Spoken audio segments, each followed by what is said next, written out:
I think Arkansas is a spotlight team in college football this year. They had a weird 2022.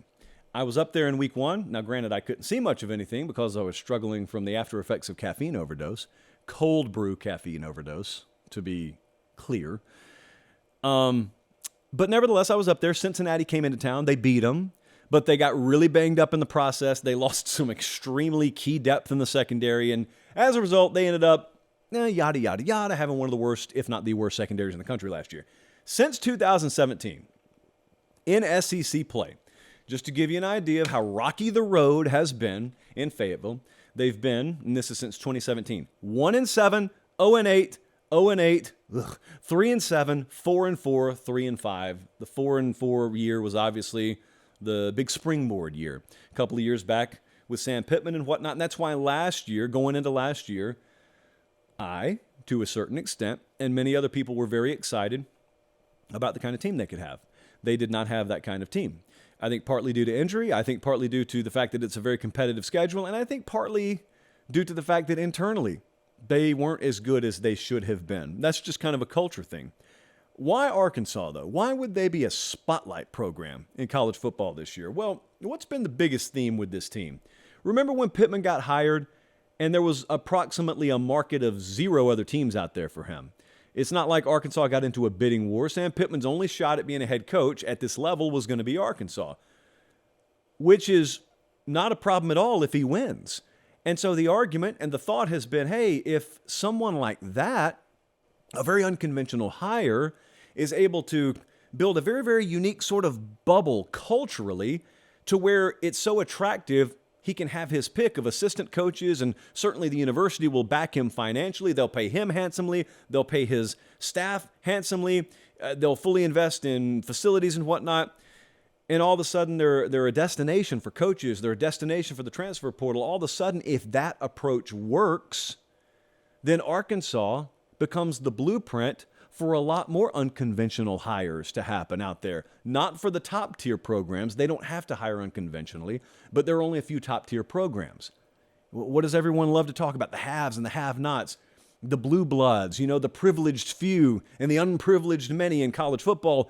Well, if Sam Pittman or Shane Beamer at South Carolina, if those kinds of coaches are leading great resurrection stories at their respective outposts, that's a good thing for the rest of the sport. But there's this pesky little matter to attend to with Arkansas this year, and that is they got to make sure the season doesn't go off the rails, or else you just have a lot of told you so.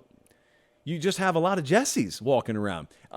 Speaking of walking around, producer Jesse, noted hater, walks in today with 37 different reasons why Arkansas is going to crash and burn this year. Pass defense, yeah, we know, worst in FBS last year.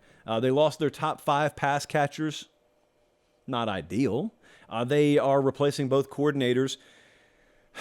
You just hope, maybe against hope, that culture is strong there. And also you have some addition by subtraction, because definitely on paper, this team is not going to look like a team that makes you go, uh-oh, Western Division dark horse, surprise 10-win season coming up.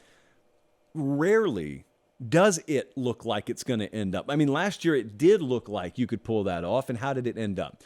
Conversely, the year before it didn't look like that, and how did that year end up? So very rarely do things appear as they actually will end up, but I think for the reasons I just mentioned, Arkansas is a spotlight program this year, and also I mentioned a little while ago, you're about to add 2 new programs to this conference.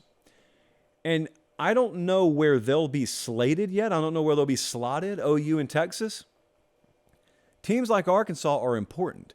Ole Miss, Arkansas, Auburn, South Carolina, all these programs there that aren't at the top of the conference, but aren't at the bottom of the conference exactly either. The status of those programs is also equally important to what the status is of OU and Texas when they come in the SEC. Because like I said, that slotting, everyone's looking at OU and Texas saying, boy, y'all aren't going to like it down here. Well, the fact is, some of y'all telling OU and Texas they aren't going to like it down here are going to be far more victimized by OU and Texas joining the SEC than they will ever be victimized by being in the same conference as you. Am I talking to Auburn? Am I talking to Arkansas? Am I talking to Ole Miss? Am I talking to A&M? I don't know. That's the point. That's why 2023 is so pivotal for a number of programs, OU, Texas, and pretty much everyone outside of the top 2 or 3 in the SEC, in figuring out how the slotting is going to work in the SEC this year.